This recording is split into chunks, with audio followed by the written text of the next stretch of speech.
You've had your embryo transfer and now all you can do is wait. But isn't there something that you should eat? Is there anything that will make this embryo stick? Well, some people say a high protein, high sodium diet, while others recommend eating pineapple core. Still others suggest drinking raspberry leaf tea, and others suggest to eat the rainbow. But who's right? What should you eat in the 2-week wait? Well, stay tuned and I'll discuss the evidence and which one I think is best.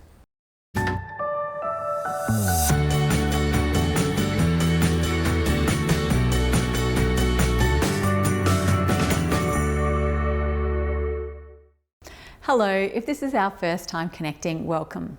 My name is Melanie McGrice and I'm a fertility and prenatal dietitian. I help couples boost their fertility and give their babies the best start possible with the power of good food. Make sure that you connect with me on my socials. You'll find all of the details in the description box below this video. So, what to eat in the 2-week wait? Well, the 2-week wait is almost worse than the rest of the fertility treatment put together. Back pain, cramping, bloating, anxiety, it's not fun. If you're like most of my clients, you've spent hours debating with yourself about whether or not to indulge in some treat foods. Is there anything that can help? More importantly, is there anything that you can eat to make this embryo stick? Well, let's look at the pros and cons of some of the common dietary recommendations out there.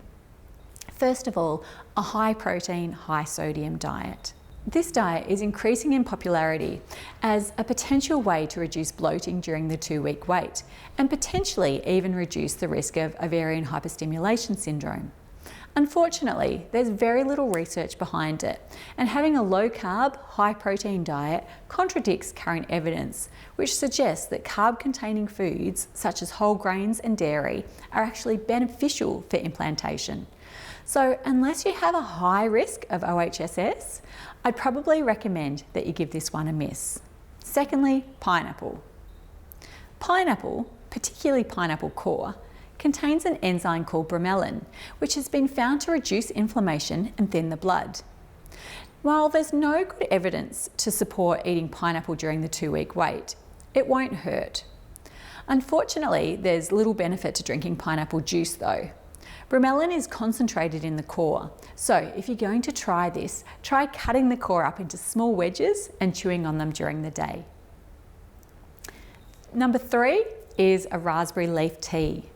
This herbal tea has been used for centuries for a range of medicinal purposes. It's believed to have an estrogenic effect and is commonly used to impact women's menstrual cycles. Many people caution against using it as it's commonly used to induce labour. However, more recent research suggests that drinking it during pregnancy may actually help to reduce labour complications. In terms of optimising implantation, emerging research suggests that it may help to thicken the uterine wall and is also rich in antioxidants. I don't think it's going to be the miracle cure to get you pregnant, but I don't think it's going to be the cause of miscarriage either. Personally, I'd recommend that you avoid it during your 2-week wait until there's better evidence available. I think there's also much safer options with better evidence. So the next one is eating the rainbow. This term means to eat a wide variety of different coloured fruits and vegetables each day. The theory is that eating different coloured fruits and vegetables ensures that you're getting a wide range of antioxidants. Different coloured fruits and veggies often represent different antioxidants. For example, purple and blue foods, such as beetroot and blueberries, are rich in anthocyanins. And yellowy orange foods, such as carrots and rockmelon, are rich in carotenoids. Antioxidants help to fight against oxidative stress, which is believed to be an important risk factor for pregnancy. The next one is intermittent fasting. Another fad going around is intermittent fasting during your 2-week wait. Although I do use intermittent fasting with my clients, I'd highly caution against this during your 2-week wait. The 2-week wait is a time for nourishing your body, not starving it. So please give this one a miss. The next suggestion is a pregnancy diet.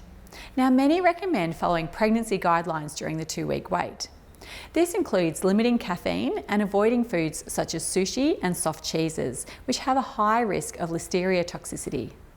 I agree with the slogan, pregnant until proven otherwise, and wholeheartedly support these guidelines.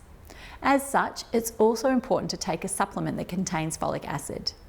If you can handle it emotionally, check out my pregnancy playlist. So, in summary, during the 2-week wait, I would recommend that you limit caffeine, cease any supplements that haven't got adequate safety data for pregnancy, such as high-dose vitamin E, eat the rainbow, avoid foods that have high listeria risks, such as soft cheeses, deli meats, sushi and sashimi. Include a variety of whole grains, such as oats, rice and quinoa. Ensure that you're consuming 2 serves of dairy products each day, which may play a pivotal role in the growth and development of your embryo. And although you may feel like treating yourself to chocolate or ice cream, try your best to limit your intake of treat foods high in sugar and bad fats, and instead try to eat a diet as nourishing as possible. That means fruit, veg, whole grains, legumes, healthy proteins, dairy and healthy fats each day. If you haven't done so already, download my free fertility meal plan from melaniemcgrice.com/fertility. And make sure that you check out some of my other fertility videos on topics such as folate versus folic acid and reducing the risk of miscarriage. I'll see you in my next video. Oh, sorry. I was fighting the sneeze. I think it's a bit dusty in here.